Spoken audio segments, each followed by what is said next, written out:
Guys আজকে সকাল এখন কয়টা বাজে?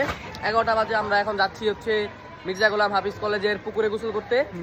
তো আমার সাথে এই যে আমার বড় ভাই, আপনাকে আমাকে তো অবশ্যই চিনবেন, অবশ্যই অনেক মজা হবে। হ্যাঁ, তো চলেন দেখা যাক আজকে আমাদের দিনটা কেমন কাটে। হ্যাঁ, তো আমরা রিক্সা চলে উঠে পড়ছি, আমরা ঝুলে চলে যাইতেছি।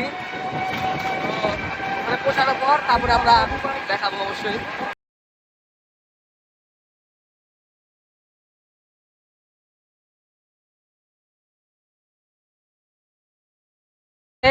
আমরা এই পর্যন্ত আসলাম, দেখলেন তো বীজ দেখাইলাম। আমার সাথে সাথে হাইমবা বলতেছে মনে হয় কিছু ফালা রেখে আসলাম নাকি। দুইটা ব্যাগ ছিল, আমার ব্যাগ আমার কাছে দিয়েছিলাম, আমার হাতে তো মোবাইল, কালো কালো ব্যাগটা আমার হাতে হয়েছে মোবাইল।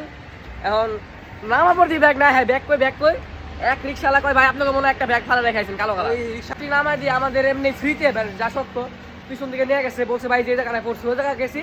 কোন লোক বলে যে আমরা আরেকজন নিয়ে গেছে আপনাদেরকে দেওয়ার জন্য গেলাম এই রাস্তায়। পরে বললো যে হ্যাঁ আসতে পাইছি। এই যেটা হচ্ছে আমাদের মির্জা গোলাম হাফিজ কলেজ, এই যে গেট, আর এই যে হচ্ছে সেই পুকুর, এখানে আজকে যাব। তো চলেন যাওয়া যাক।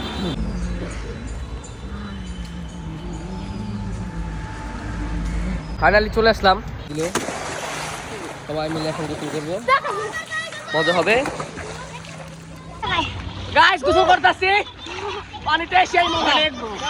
তোর মাছ কামড় দেয় একটু পর পর।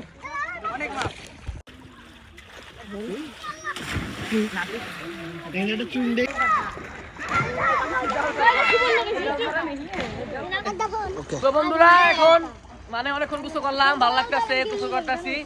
পানিটা মোটামুটি পরিষ্কার আছে, আর কয়েকদিন পর একটু বৃষ্টি হলে পানি একটু পরিষ্কার হবে। তো একটু পরে চলে যাবো, বাই।